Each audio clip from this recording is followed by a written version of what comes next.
everyone, hope you're all keeping well. Excuse my voice and hopefully I don't sneeze during the video because I'm full of cold. Let's talk strings. It's very much obviously up to your own judgment on what strings. I can only tell you what I use and what I use across the board actually, whether it's on excuse me, whether it's on this Epiphone or I've got a Strat and a Telecaster. So I use Fender 250s, Fender Super 250s. And then it's 9 gauge on the Strat and the Telly. And it's 10 gauge on the Les Paul. Which I now know it does make a difference having 10s on these. When people say, oh, it's 10s on the Les Paul, I was always thinking, well, why not play 9s? But the 10s does give something extra from a sound point of view on a Les Paul to get the power out, and where you want something a bit more slighter on a Strat and a Telly, the 9s. Now, what I like about the Fender 250s strings is that I find it, if it's a perfect mix, they're loose enough to bend.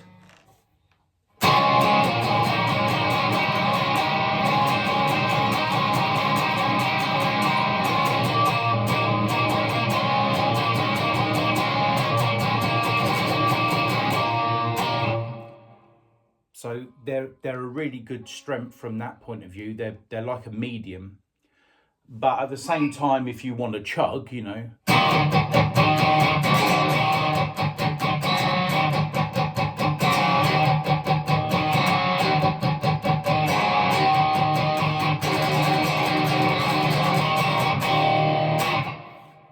So even if you want to do harder rock tones, it's good for that as well. So basically, it's got the best of both worlds.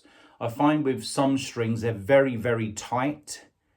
And if you're playing, say, metal, they're only good for that. And then you've got something like the Ernie Ball Super Slinkies, and I find they're too loose. And for me, at this stage anyway, because this might change down the line, I need something in between. I know something that can bend and flick around and when you want to pick. But at the same time, when you want to just hit that chugging tone and the rock tone, you want something still solid enough, and these are the perfect mix. I'll put a link in the description of what packet I'm actually getting. My advice is always get these strings either from your local music store, or make sure it's a proper online music store if you do order them online to save money, which I do. But don't get it from, if it says Tony's Poundland Bargains or anything like that, don't get them from these places because they're probably fakes. Okay, now all the Fender 250s have all got these different colour ball ends here, so that you've always got that coming through. So if you've got that then coming through at the back of the guitar, you would see the different colours. They're always colour coded, but you can get fakes. So get them from, if you're going to get them online, get them from a proper music store selling their stuff online. If not, go to your local store and buy Fender 250s, size 9 or size 10. And for me, it's the perfect mix.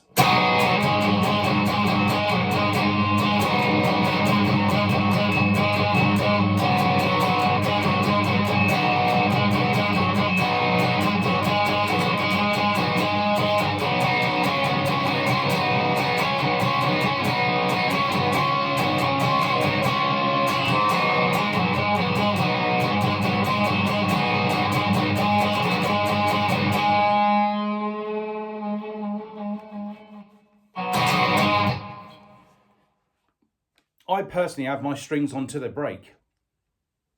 Don't forget, it's only for home playing from my point of view. You don't need to change your strings constantly if you're not playing on stage. You just change them when one breaks. It's as simple as that. So I've had recently the strings that Epiphone put on these as the factory strings, and I was playing them and they were fine. but I've noticed a massive difference since I've put my Fender 250s on. The other tip, whether you're buying Fender 250s or any strings, always try and get a multi-pack. It works out cheaper per pack. So try and get a 3-pack of strings, because if you know eventually you're going to go through all 3, don't buy them individually for $7, $8 or whatever the case may be. Buy the multi-pack for 3 and it works out then cheaper, and that's a good tip to do. If you've got, like, you know, 20 odd pounds or $20 or whatever the case may be, to get a 3-pack, and it works out a little bit cheaper because you know you're going to get through them. I've got now 2 or 3 packs of 9 gauge and I've got 2 or 3 packs of 10 gauge because eventually I'm going to get through them through my lifetime, you know, well, obviously way before then. But these have just got the right mix for me, somewhere in between, loose, but then again, they're tight enough to chug, and everything's just really good from that. And yeah, they feel as good as 9 gauge on the Strat and the Telly as what the 10 gauge does on here. So yeah, it's all good. So again, there's loads and loads of preferences out there, and it's a bit hard to tell without actually just put them on your guitar to test out and spend a couple of months with them, really. But Fender 250s, Super 250s, I can highly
So there you have it, and it really helps them putting them on a guitar of, well, what I think is this good quality, which is still one of my, you know, it's the best guitar I own, just for the burst buckers and everything. You've seen all my reviews on this guitar. It's absolutely brilliant for the money, and yeah, just so glad I got it, that I've got my favourite strings on what my favourite guitar to play is as it stands. So yeah, I hope you're all enjoying the channel. Thanks again for all your support. I hope you're all learning and sticking with it, because now I'm 14-15 months in now. There's a massive difference in my playing from what naturally I can do, and even picking the guitar up here for the first time in 2 weeks because I've been away. I love the feeling for when I'm picking the guitar back up, and then what naturally now just comes to me even after a long break. So you only get to that stage by good old-fashioned practice, watching your favorite clips on YouTube, and then just all your influences will now come through your playing. And I'm still at beginner level. I'm not even close to intermediate. So there's so much still to learn, and that quite excites me from that point of view. Now I've got this base of what I can do already.